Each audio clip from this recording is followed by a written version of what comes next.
Good morning, everybody. We're going to just watch these numbers creep up so we have some critical mass before we get started. But as the numbers roll in, I just wanted to wish everybody a happy Wednesday, happy May. My name is Becca Salwasser. I'm the Executive Director of the Red Sox Foundation, as well as the Executive Vice President of Social Impact here at the Boston Red Sox. And just to make sure you're in the right place, this is a conversation for the WIN Network, Women in Nonprofit Network, which is a collaborative formed in partnership between the Red Sox Foundation and the Women's Foundation of Boston, led by Christina Gordon and others, which we began in 2019 to really ensure that the female leaders of so many nonprofits in the Commonwealth had the chance to learn, connect, and collaborate. So our hope is to convene about quarterly every year around topics that are driven by our members.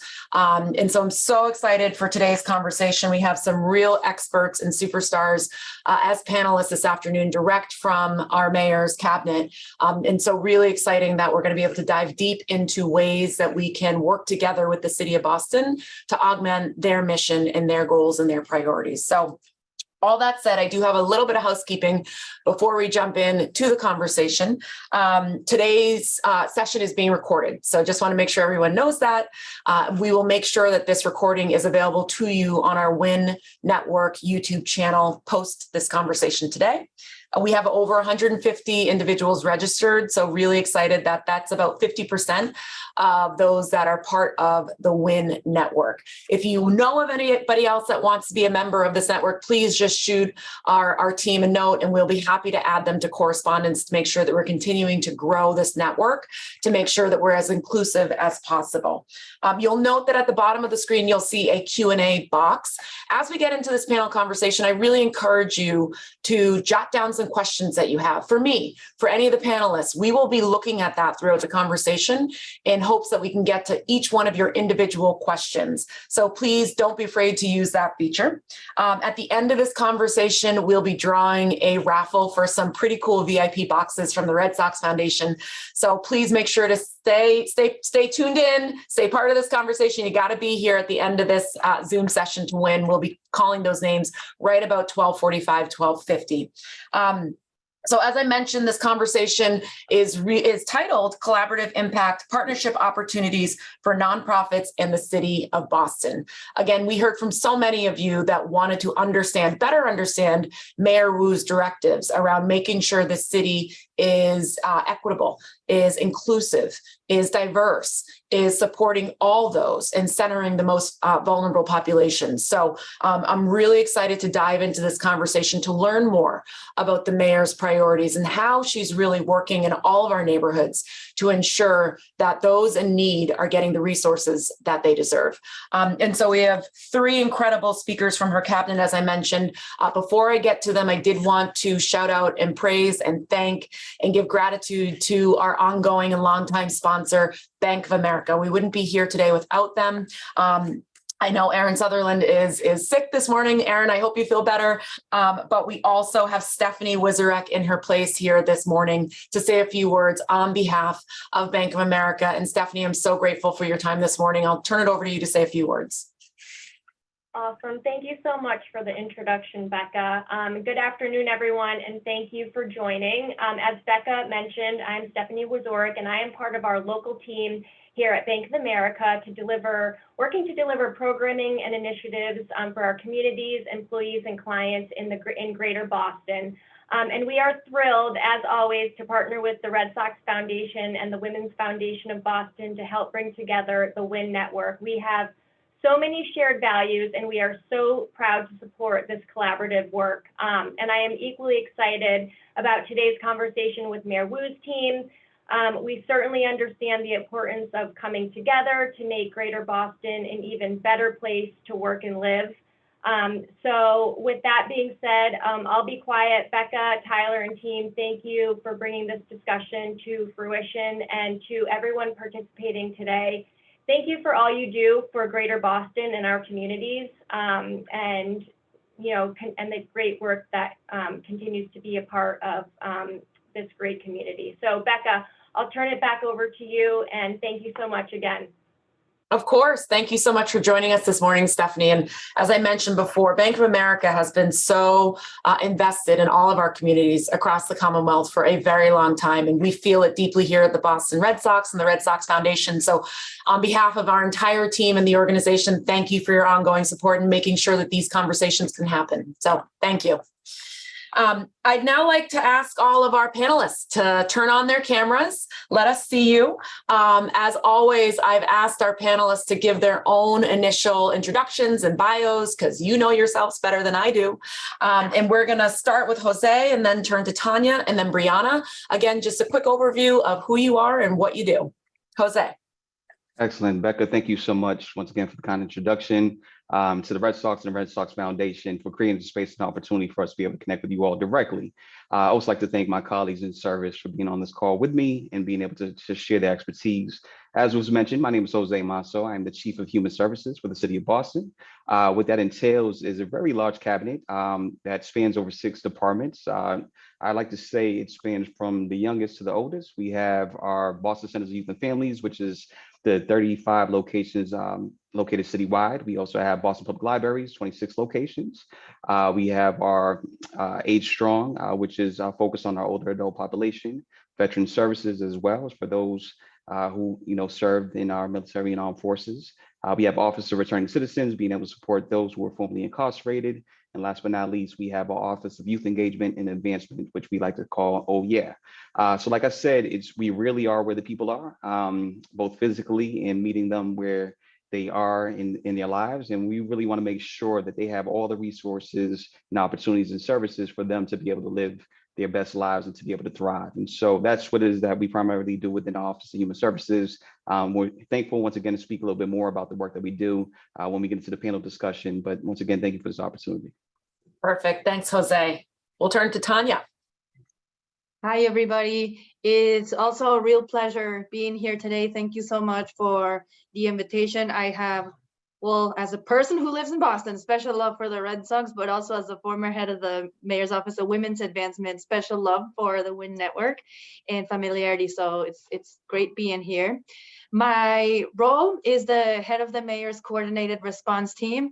I know the name of our team doesn't really say much, so I'll explain. What we do is coordinate different city departments, 12 in total, plus all of the different agencies that collaborate with us, which is, I look forward to talking about lots of them, nonprofits. In response to, I'm sorry guys, I don't know how to turn that off.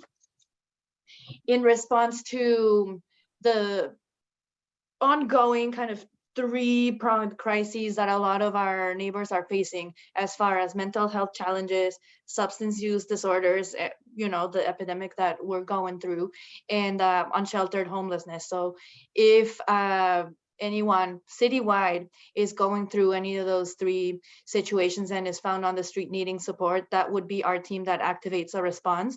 And we really do tailor it to the individual, set up outreach, set up different kinds of assistance. I do spend most of my time on the response to the area in the city that has the largest encampment for people going through those issues at Mass and Cass. So looking forward to discussing and providing updates on our work. Awesome. Thank you so much, Tania. And Brianna. Last but not least, hello, everyone.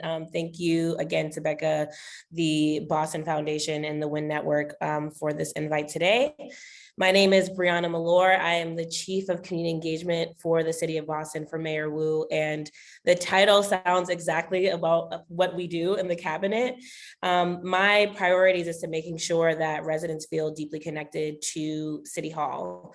We know there has been intentional barriers placed on, especially our most vulnerable populations that you talked about, Becca, to feel disconnected to the city. And the role that I have is to make sure, are we creating undue burden or unnecessary barriers for people to feel like they can access resources from the City of Boston?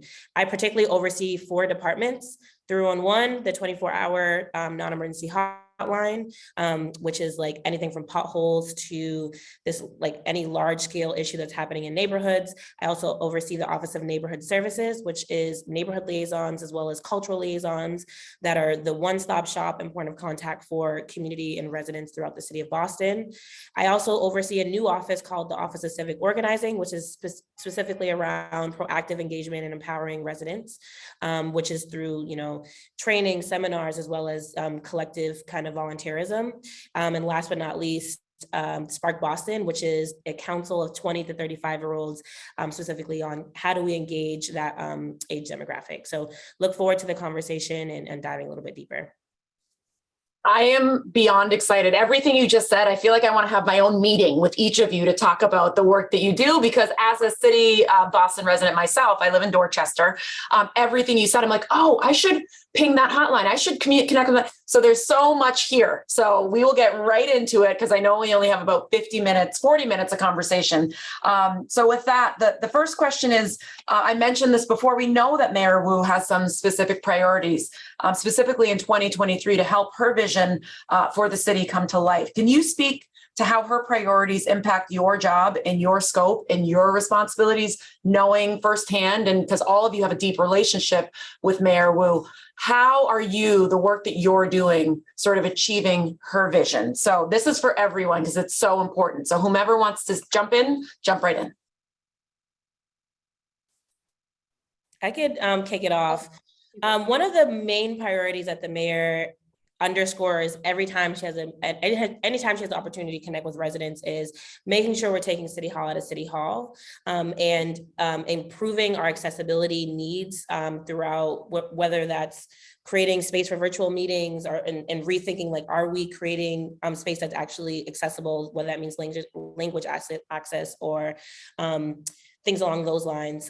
So in my cabinet, we are thinking intentionally about the boards and commissions that we have that people are a part of, and that community engage with. How are we creating space intentionally around, like, childcare, around access to Zooms and webinars? Like, are we making sure that, like, communities feel actually connected to those things? And when we are doing things that are in person, are we providing food? And these things seem so small, but when you're creating space for people to engage on topics like developments in their neighborhoods or new up and coming information or resource sharing, like, are we thinking holistically about the spaces we're creating?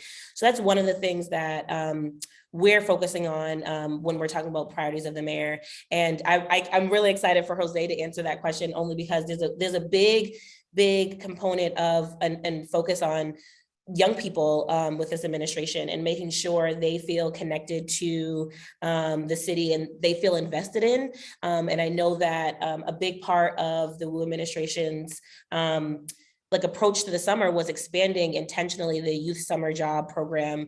And it's not even really a job. It's like the whole experience that these young people are getting to be a part of. We have new partnerships with higher ed institutions and expanded our connections with nonprofits and organizations that are connected to the ground. So it's exciting to be a part of an administration that is really rethinking how we are doing things and taking a step back and saying, are we really investing fully into our vulnerable populations, as you mentioned? So I will pass it off to any of my team members, but making sure that our residents are deeply connected to the city is definitely a priority. Mm-hmm. Absolutely, Chief. Just to piggyback on that and just that last point, just in terms of being able to connect with our young people. And so, as you know, Chief Malloy had mentioned, the Summer Jobs Program, which has continued to grow, especially underneath Mayor Wu's leadership. And so last year they increased to 6,000 job opportunities.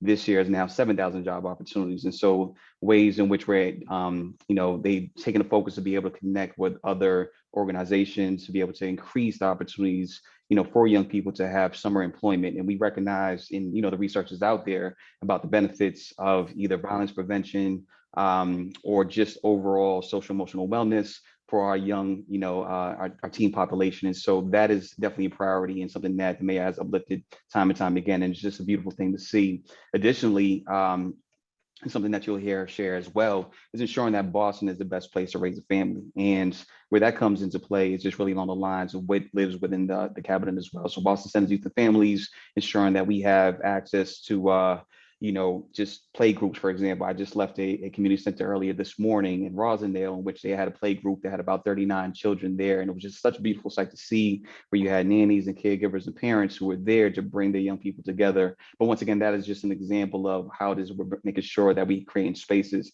Additionally, on the top floor, they had pickleball going on with our older adult population. So we really just want to ensure that our spaces are vibrant, are definitely well utilized, in making sure that we have the mechanisms and the resources to lead with our values. And so what is that we're doing? And so we put in for this, for the next fiscal year's budget, to actually have a proposal to increase opportunities for swim lessons, as an example. And so this will be a partnership amongst Boston Citizens Youth and Families, some of our other clubs, the Boys and Girls Clubs, the YMCAs of the world, to make sure that we have access to swim lessons and swim availability for both our young and our older adult population as well. And so me personally, my first city job was as a lifeguard. And so this is like a personal investment of mine. And also as a parent, recognizing the benefit of making sure that my children and that, my older relatives have access to swim opportunities. So those are just some few examples, but, once again, we're really just focused on what is that we're doing as a city to ensure that people are able to have the access for themselves and for their children and for their loved ones to be able to thrive fully. Awesome. I'll add, I guess, for my piece is all of these themes that the mayor has set out, family friendly. In my case, I'm obviously most focused on having a city that's healthy and safe for everybody. Though our focus is to make sure that those themes translate to the people who are least likely to kind of have that in their experience, right? So if you're someone who's living out unsheltered, you are one of those people where safe and healthy is just not a given as it would be for other people. So our goal is to make sure that when we mean safe and healthy for all, we really do mean all, and especially the people where that's not, like I said, not a given. And so some of that involves improving our existing services. It's not really the sexiest work because it's having an asset and making it actually fit. So we have wonderful shelters that are a fit for a lot of people, but we still have a group of people that are telling us, shelter environment's not right for me, and this is why, right? So the city went ahead and innovated that we've created 6 sites that provide lower threshold, even supportive services than our existing shelters. And we are doing work on shelter transformation. So some of those things are, how do we make sure we're really catching every single person, and we are not just saying, too bad, right? For those where our services are not a fit. We also want to deepen our touch points. So for example, we're going from case management systems where you get a lot of quick touches to how do we make sure you're building a relationship with your outreach worker, with the street outreach person who's engaging with you? How do we make sure that we're leveraging relationships that you already have? So examples of this would be our new case management team is actually providing like an individualized service plan for every single person that we know is sleeping and living in an encampment. We are also implementing our friends and family protocol that not only ensures we as staff are building relationships with people, but that we're leveraging those bridges that people have back to supportive communities of friends and family. So we're trying to, again, engage in that unsexy work on improving our existing systems. And when we've seen that the system's just not delivering, we're innovating and creating new models that people nationwide are trying to talk to us about in hopes of replicating them. So that's a little bit of how we look at our connection to the mayor's priorities. Well, it's a great transition because when you just said if the system's not able to innovate, another way to innovate around that broken system is partnerships, right? And thinking about nonprofits who might be able to augment some of your goals outside of the system that you need to navigate. So a nonprofit might have access to that individual's community, or as an example, a nonprofit might be working specifically in the space of mental health. You mentioned substance abuse. We know there's a lot of nonprofits out there doing work in that space. Jose, you mentioned swim lessons, daycare. There are a lot of nonprofits that are doing work around those missions. So that's a great lead into the next question, which is for all the nonprofits that are out there listening right now that have work in that space, the categories of work that you guys have spoken about, how can they partner with you to help achieve not only your mission, but have really a truly symbiotic relationship, right? Whether that be the benefit of additional funding, ultimately with the outcome, with the ultimate goal of being increased outcomes for both organizations. Like, how does an organization even start that conversation with the city of Boston to say, I do this work too. Let's maybe work together. Yeah, I'm happy to start that one just by the fact of the nature of our team. So picture us, right? Coordinate response team. We are facing a task that's really, really difficult, really complex, with lots of root causes in a nationwide context where hardly any cities like figured this out, and we're a team of 3, right? Mm-hmm. So there is nothing in our work that is done by our team alone. Every single thing we do is a collaboration, and most of the things we do is a collaboration with a nonprofit. So I'll just kind of name a few ways. I'm sure my colleagues are going to have some more, but I could just talk your ear off about this because that's all we ever do. So I'll give you some examples. The first thing is as a contractor, right? Like, you can engage with us as a contractor. You look for RFPs that are out available for services that we need procured. And if you perform that service, I would encourage you to look into that, talk to us and figure out how it is that we could work with you as a contractor. Examples, we have Boston Healthcare for the Homeless program. They basically provide all of the medical attention that we are providing through our engagement center and some of these low threshold sites. They're the medical provider for that as a nonprofit, and their work is crucial. They're already also providing that service as a street-based team. So they're giving people medical services on the street, in the engagement center, at these low threshold sites, and really, again, a team that builds relationship with the people we work with. Another example, I just mentioned our case management team that's run by Elliott Health and Human Services. The best, like, these are the people who figure out a pathway from street to an apartment for someone. It's really tough work in a resource scarce environment. My hat is off. And my last example would be the Business Improvement District. You wouldn't think that a team like ours is really engaging strongly with the business, the equivalent of the Chamber of Commerce for this region. But they're hiring people off the street into their work crew. They're basically enhancing the services the city provides through the Public Works Department. They clean up the parts that Public Works can't get to. And they're a workforce development program for people on the street who really want to get back on their feet. Eventually, once they graduate that program, they're being hired by the members of the bid. So it's just a virtuous circle that we'd love to grow. There's a wait list of people willing to work on that crew, and it's just a beautiful thing to see. We work with them hand in hand. A couple other just ways to connect that I'll mention is volunteering through just being active with us on the street. I think a lot of people that are on the street do not have friends and family connections or a supportive network, and are really in need of friendship and companionship. That really, not having that human connection really fuels that negative spiral of addiction. So we do have church groups that come, sit with someone and have a conversation and become a friendly face, someone that uses your first name when they talk to you. And that's really important work that we have some nonprofits and church groups doing over here. And lastly, collecting donations. We are always in need of certain materials. Evergreen needs are hygiene products like menstrual hygiene products, soap, toothpaste, and then clothing items depending on the season. It could be new socks, underwear, just regular clothes, or in the winter, obviously we need winter gear like hand warmers. We can never have enough, coats, hats, etc. So those are just some ways. There's a lot more that I can talk about at some other point offline. That was awesome and exactly what I was hoping you'd address.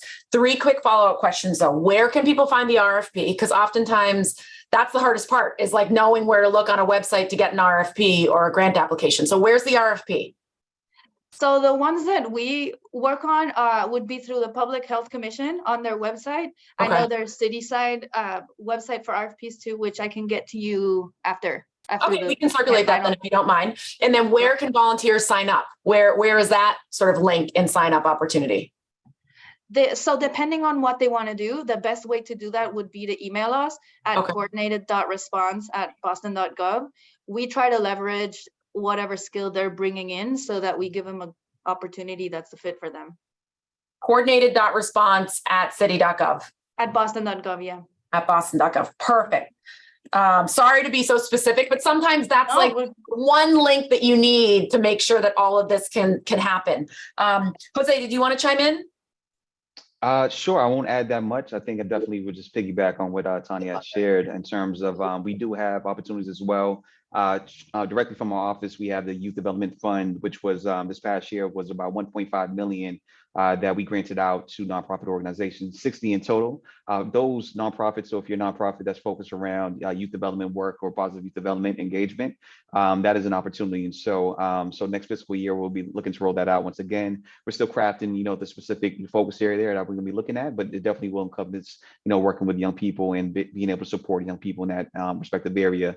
Out of the Office of Returning Citizen, we also granted out a tune of $1 million to those nonprofit organizations that are focused on, reentry work, focused on the, supporting on our returning citizens, formerly incarcerated, doing work both on this side and behind the wall.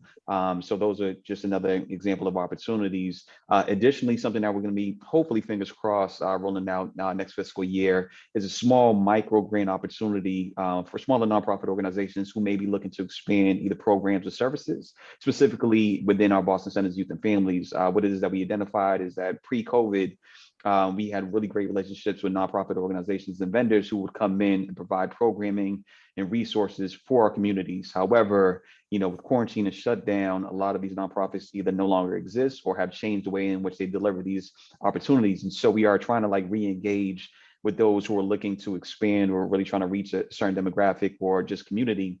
And by being able to provide space and, small amounts of funding, to be able to do so, something that we're looking to be able to expand that for the next fiscal year. So those are just three key examples. Our Age Strong is another example as well. They do provide funding. And as Tania had mentioned, in terms of social isolation, especially for our older adult population, there's clear examples. Boston.gov, if you type in any of these departments, you'll be able to find certain information. I don't have the specific web address for either one of them, but if you go into Office of Human Services, you'll be able to look for that additional information as well. Yeah, I'm smiling because that was going to be my follow-up is where can people find the Youth Development Fund? Because I think that will be the most Googled thing after this conversation, right? Sure. But that's it. That's so great that you're sharing that because I knew about the Youth Development Fund, but I didn't know about that second one that you'd mentioned, right? The other $1 million that you granted out. So this is exactly why we're having this conversation is that there's funds out there for all the nonprofits listening that are doing work in this space. There's funds out there for you guys to access that are going to support the work that Brianna, that Jose, that Tania and others are doing in the city of Boston and beyond. So please make sure. And I know, Tania, you've put some links here in the chat. Jose, whoever wants to just continue to put things in the chat so folks can go to your website, go to your department's overview, that would be super, super helpful. And I think there was a request for, Tania, if you could put that coordinated.response email, do you mind, in the chat as well? So folks can follow up there. That would be great. Brianna, sorry, thank you. Brianna, I did want to leave space if you wanted to add anything to those comments. Okay. No, my team really got it. I know they did. It was great. Okay, and Tania, you have actually done the next question quite well, where you gave some examples like the Boston Healthcare for the Homeless. Any other examples of partnerships with nonprofits that Brianna, Jose, you guys have had that you've seen have worked really, really well to make sure that you're both sort of achieving your target outcomes? Yeah, I can. Well, I first want to acknowledge, I was looking at the attendee list. There's a lot of brilliant minds that are in attendance today and probably could give us all lessons on how to engage with the city and learn more about there's food justice partners that really focus on food accessibility. There's people in here that do gun violence reform, all these things. This is a very star-studded attendee list. You have me nervous. So, well, I think it is important for us to underscore that this administration is clear that a lot of the systemic issues that we see, we cannot solve them alone. We have to do them with collaborations and partnership with people that either have very immense lived experience, has an expertise, has the connectivity with community and people that are impacted. We see that with a lot of partnerships, particularly in my cabinet, we ran a program called Adopt the Block that was in partnership with some faith institutions last year, and really focused around centers of that we see like violence in our communities. We partnered specifically with 3 places of worship, and what we did was provide resources to them directly, but also there was a component of it that was like, what do we learn from this experience, and really got the brains into the room. And that is although we have like a lot of funding and resources in that space, it's way more valuable in the sense of like, how do we get together to solve this problem that we're all dealing with? And that is the best part of the process, from my perspective, is convening and saying like, how can we collaborate? How can we do this better? And how can we make change in this particular area, whether that means violence prevention, or access to food and food justice, or investing in small businesses, et cetera. So that's been one of the examples. The other example, and I have to shout her out, Toy Burton, she runs an organization called Dee Dee's Cry. We have been partnering with her on last year, specifically around her mental health summit. We know as we are coming out of the pandemic, mental health has been in every area of concern, whether that means for our young people, for our aging population. We have to make sure that we are partnering with organizations like Dee Dee's Cry, and have them provide, like they had clinicians at the summit that we helped support with. They had speakers and so many interactive experiences that helped the people of the city of Boston, had helped residents kind of leave away with tools on how to adapt or how to heal during this very traumatic time. So partnering with organizations like that or faith institutions within our neighborhood are just like priorities for us, because we just deeply understand that we have to do that to solve our problem. And the beauty of Boston is that we have a very strong nonprofit sector. We have it is so strong and so just visible. We just have to make sure we're connecting and engaging a lot more, and that we're making sure everyone's a part of the conversation. So, my follow-up question is going to be, how can nonprofits get on your radar? Because you're the person that's able to convene. So how can they reach out to you, Brianna? So the beauty about my office is that I'm like the catch-all of like all the cool stuff a lot of the cabinets are doing. We do have an active newsletter that I'm gonna drop the link in the chat. I was like searching for it to make sure you guys have that. We have a section specifically on like funding resources. There's also a section specifically on board and commissions. There's commissions on like everything, where like from air quality concerns, climate justice, there's things on like zoning, and there's so many that it runs the gamut. So also happy to share that with this group, but it's really just getting on the newsletter, and we push out opportunities as constantly as possible. Last but not least, there's a liaison for every single neighborhood and in cultural groups. If you have a nonprofit that's specifically around a cultural population, we have 4 of the highest populated cultural populations represented. So Haitian, Caribbean, and the Latinx community at large, and then we have one for the Vietnamese community. If you have any specialty area within your nonprofit, please connect with those folks. But we'll make sure to, it's important that you all are connected to who those people are, because they are the one-stop shop to get a lot of information that's happening across the city. Perfect. That was the perfect answer. Thank you. So if you can drop that in, and I made a mistake of saying chat before. I'm seeing the notes in the Q&A that the chat is actually disabled, I believe. So if we can populate content in the Q&A feature, I think that'd be very helpful for folks. Thank you all. Jose, I wanted to leave space for you. I didn't know if you wanted to call out any specific partnerships. I mean, one of the things that I did want to underscore that you said and make sure it didn't get lost in all the information you shared is how cool it is that you have made space when available to nonprofits to come in to potentially BCYFs, I think you mentioned, to make sure that they have sort of a home and can conduct their work in the city of Boston. Because I actually personally know a couple nonprofits that are pretty small that operate out in Newton or Wellesley or whatever, but are doing work in the city of Boston. And so how wonderful to be able to maybe have a small shop here to operate temporarily, particularly through the pandemic that caused so much unrest and unexpected sort of financial challenges. So I just want to mention that again. Go ahead. Yeah, no, for sure, Becca. I mean, and just to highlight, what Chief Malloy mentioned too, is that we can't do it by ourselves, right? And so we do recognize that we have limitations, we have gaps. I mean, we're faced with staffing challenges, as is everyone. And so, we're in a space of like, how are we best able to serve our residents?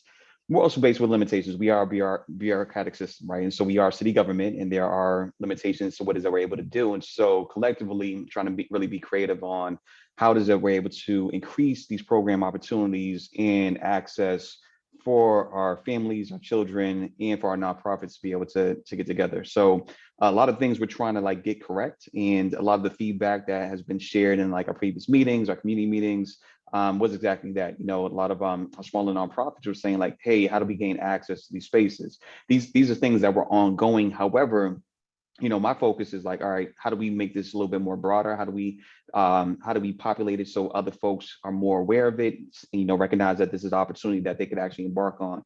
And so, based on that exact feedback is how it is that we were able to move forward with the opportunity, as I mentioned, that we're looking to do for the next fiscal year. And so that all comes from, the expertise and the lived experiences that happens, throughout the community. Boston born and raised, and, I navigated a lot of these systems, and I recognize, both on the recipient end and now also in this role, how much harm has been done, right? And so like a lot of that is just needs to be understood. Like there's a lot of mistrust that folks may have, a lot of experiences that they, so promises that were probably made but not kept. And so I know folks are like kind of hesitant on really trying to like engage with city government. We thankfully, and the administration that the mayor has been able to put together, are made up of a lot of individuals who are come from the city, have been in the city long enough to really, know what's what, and to know how to be able to like be completely supportive, and to know that we don't know it all, right? And to be very well aware that we don't have all the answers, and we can't do this in a silo. We can't do this by ourselves. I would say, I was just sharing this with somebody yesterday, being in this role is probably the closest I probably could be to being a doctor. Once you say you're a doctor, somebody goes to you say, oh yeah, by the way, my foot's hurting. And you're not, and that is not your area of specialty, right? And so you work for the city, and anybody comes like, oh, you work for the city, I need a permit. And it's not even like your purview, but being of a leader of service, like how can we help?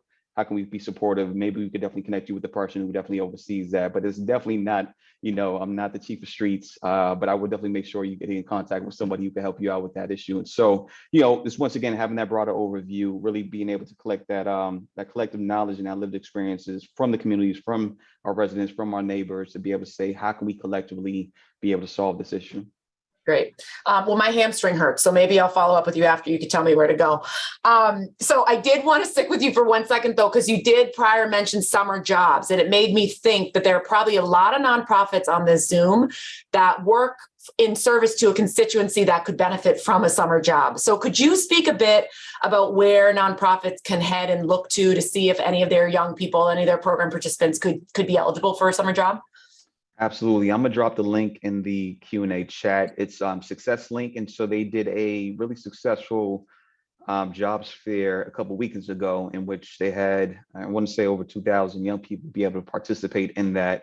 That department at one time did sit underneath the Cabinet of Human Services. It now sits in worker empowerment, which really makes sense just in terms of like just what is that we're trying to do to be able to shore that component up, to make sure that folks have on-the-job training, our young people have job readiness skills, are able to be able to like pave a career path. And so I will put this link in. I know applications are currently open for young people for 2023. And so we definitely strongly encourage young people to be able to apply. If you know any young folks, or if you know any caregivers, any parents who are looking for something for the young people, this is the place to go. I am not sure if I know how to utilize the questions and answers. So maybe I think you can just go to the open type and click the type answer, and then you could just to any of them, I think, and then you could just start typing. I probably just gave you the wrong information. So sure, but I'm gonna try to do exactly what you said to do, and I'm gonna put it in the first question that says, can you put an email in chat? Perfect. I'm gonna place it there. Hopefully it pops up. If it doesn't, I'll try to put it in the chat, and maybe somebody could transfer it over. Exactly. But that is the link to Success Link Youth Jobs. We strongly encourage, if you know any young person between the age of 14 and up, to be able to apply. The opportunities are still available. The partnership with our nonprofit organizations, and they're looking at the ones who have the capacity to really bring on a large amount of job opportunities for young folks. However, I know there may be some other opportunities for the nonprofits that are on this call today as well. Great. Thank you so much, Jose. That's hugely helpful. I did want to get to Nina Lee's question in there, which is, if you guys can see it, she works for GRCB, Girls Rock Campaign Boston, which empowers gender expansive youth and girls through music education. What tips do folks have to connect to funds and partnerships for orgs that serve girls, LGBTQ plus youth in the arts? So anybody able to sort of address that? I would love to speak to that. The mayor started the first ever LGBTQ plus advancement office, and they're doing amazing, amazing, amazing work. It's ran by Quincy Roberts. I definitely would make sure to connect with him. He's very willing to engage with anyone and everyone. So I'm happy to drop that information in the chat. Specifically, Tania also mentioned this earlier. She used to run the Office of Women's Advancement. There's also a focus on women and girls within the city as well. And they're doing amazing work and expanding upon. They just had a really good partnership with a nonprofit called Love Your Menses, run by and that last name is slipping my mind, around girls and menstrual cycles and how do we destigmatize that. So there's so many people in the city that are doing amazing work and willing to partner, either have funding resources as well as just like informational sessions, and happy to share that and make that connection. Perfect. Thank you, Brianna. That'd be really helpful. Thank you. So what are any upcoming events or gatherings that nonprofits can or should attend to learn more about your work or ways that they can partner with the city of Boston? Jose, Brianna, I know you guys had a couple examples. Oh, Tania, you came off mute too. Tania, why don't you go ahead? I'll just share, that we try to make ourselves as available as we can, mostly to answer community questions, of which there are always a lot.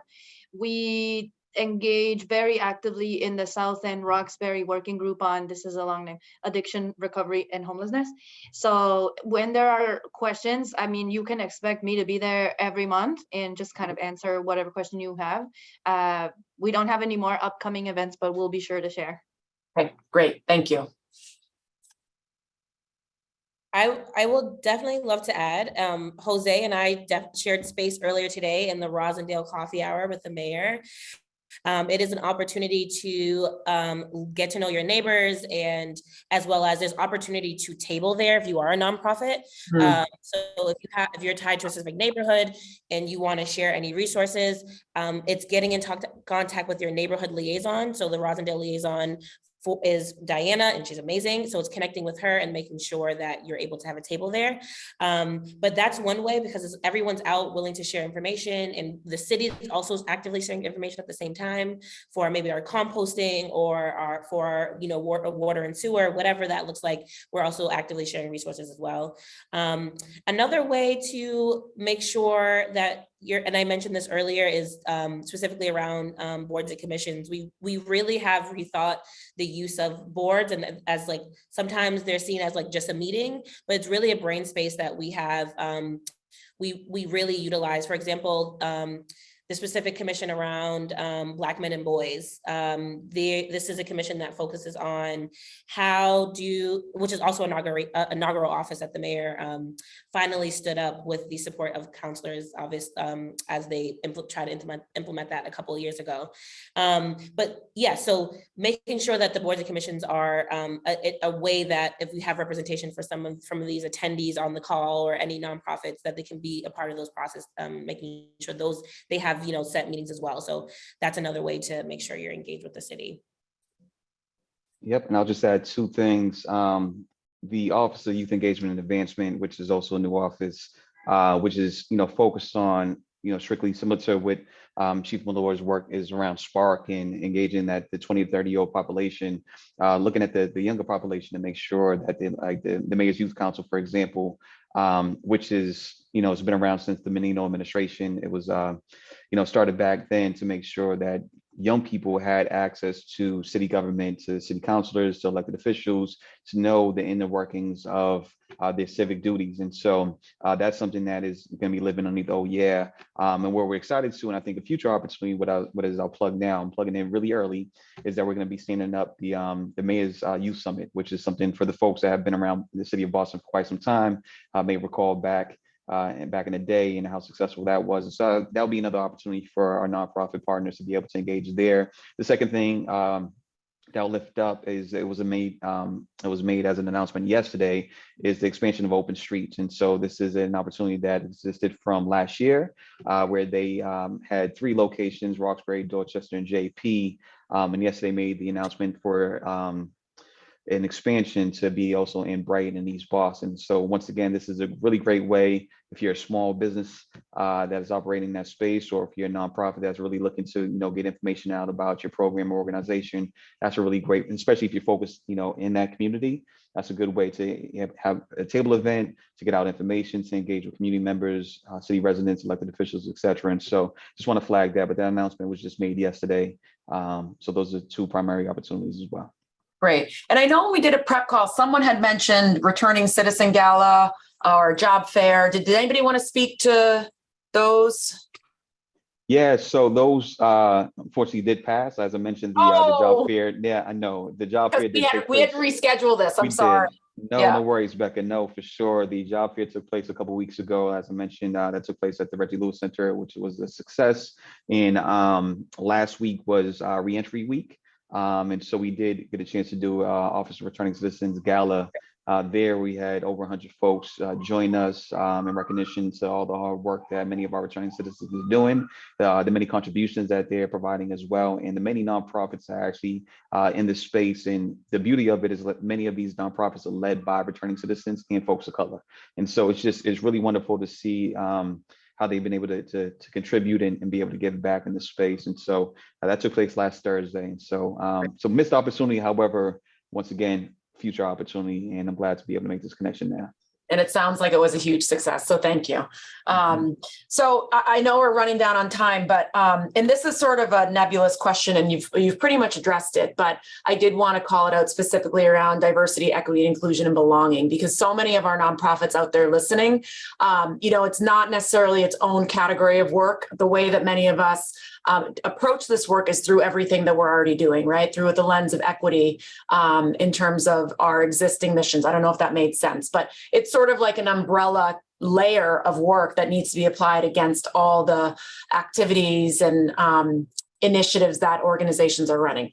Anyway, I wanted to leave the last few minutes for any of you to specifically address anything around diversity, equity, and inclusion and belonging, any intentionality that you have within your work that Mayor Wu has called out specifically to ensure that this lens is being applied to all of your work. Sure. I mean, what I'll just kick off is just an example is that this is the most diverse cabinet that the city of Boston has ever seen. And so that's just a testament once again to the mayor's commitment to diversity and inclusion. And so, and honestly speaking, I do share this story with folks, being raised in the city of Boston and being able to navigate the spaces. I did not envision myself being in this role, in this position in city government, in City Hall, right? And so to be here, I've celebrated a year. Actually, yesterday was my year anniversary in this role. And it's extremely exciting to be able to continue this work with my colleagues who are such passionate, brilliant individuals. I mean, Brianna, Tania, as you heard, all the work that they do and contribute to the city just comes from they lead with love, right? And to be in that space and know the integrity and know the intentions of our colleagues and know that they have the right things in mind, I think just makes this work that much easier, even though it's hard work. I think knowing that makes it easier, knowing who it is that we're doing it with and who it is that we're doing it for, and knowing that we're creating space and creating examples for those young people or those other residents, around us who are seeing us do the work, just to then show that they too could be in the space as well. And so I think knowing that and knowing the intentionality behind it has just been a world of difference. And so I just want to share that from my perspective. Thank you. Thank you. Tania. Yeah, and thank you, Chief, for putting that I guess, high level frame on it, so I can go a little bit more into the weeds maybe in my response. So the way DEI comes into play in our work is front of mind every day. And I'll just give a couple examples. Number one, we need to, and it's not optional, because if not, our work doesn't, we don't see any progress in our work. We need to make sure the public health workforce is diverse and culturally competent to even make any kind of inroad with the people that we are serving out on the street. And so for us, we've been not only working as a city, but with a coalition of cities. For example, we recently sent a letter through the MAPC, the Massachusetts Area Planning Council, kind of convening a number of cities to call on the state and say, hey, this is a workforce that has been undervalued, underpaid for a little bit, and because of that, for a little bit, I mean a long while, and for that reason, we're strained. We are urging you to advocate for the expansion of statewide recruitment and retention programs to hire and retain workforce members in this field. And that included items like providing student loan repayment programs for behavioral health professionals, livable wages for workforce members, increasing their diversity, offering trainings.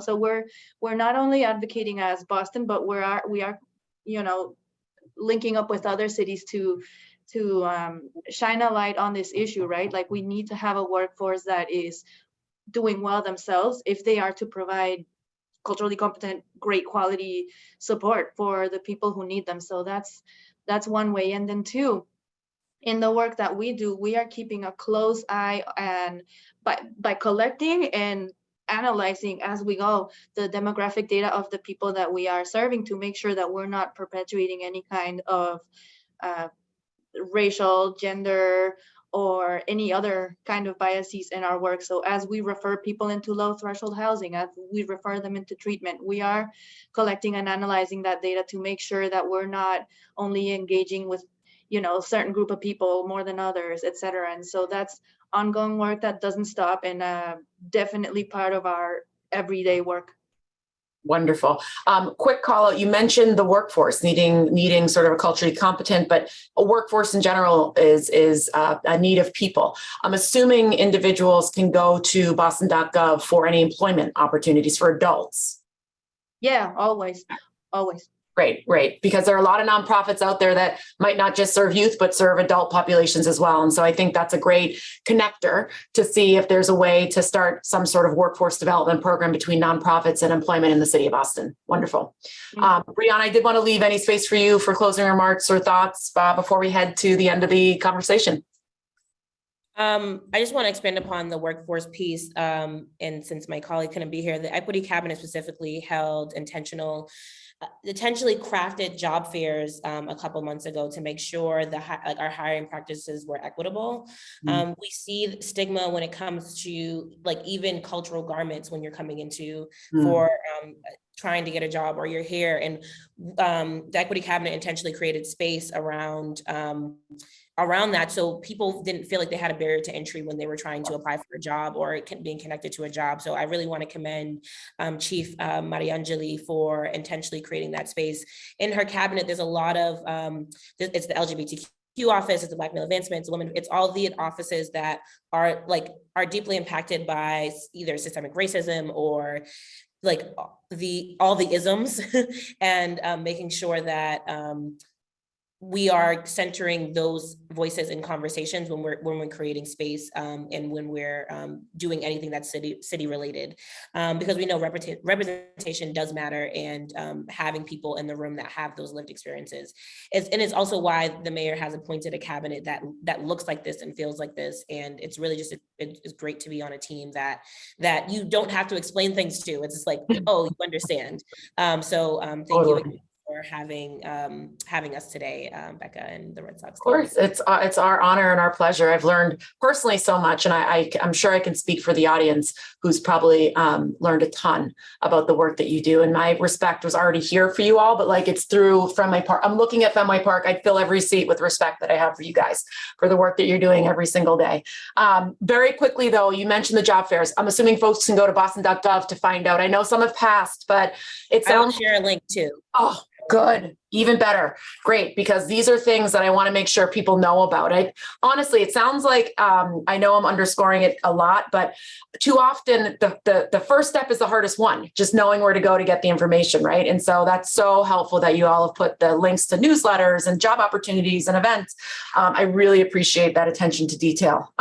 So that's a great transition to the end of our conversation. I began with gratitude. I'll end with gratitude for you three specifically, for taking the time. You have an unimaginable amount of responsibility on your plate, and you are in service to so many thousands of people in our city. And on behalf of all those voices and people, thank you so much for the work that you continue to do with care and with compassion and with empathy and equity.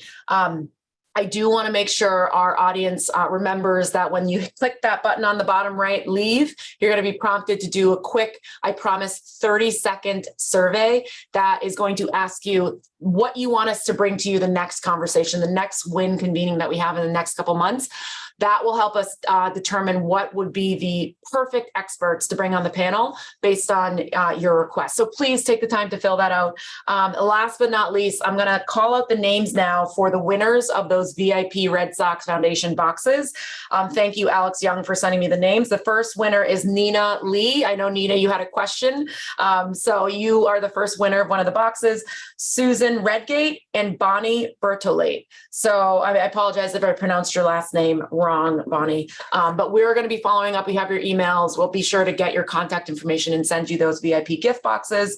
And again, last but not least, on behalf of the Women's Foundation of Boston, the Red Sox Foundation, and the WIN Network, I want to personally again thank Brianna, Jose, Tania, Stephanie, Aaron, Bank of America, all those that have worked behind the scenes to bring this moment together today. I am so grateful for your time, for your expertise and your vision. And I just wish everybody else a wonderful rest of your week. Take care, everybody. Goodbye.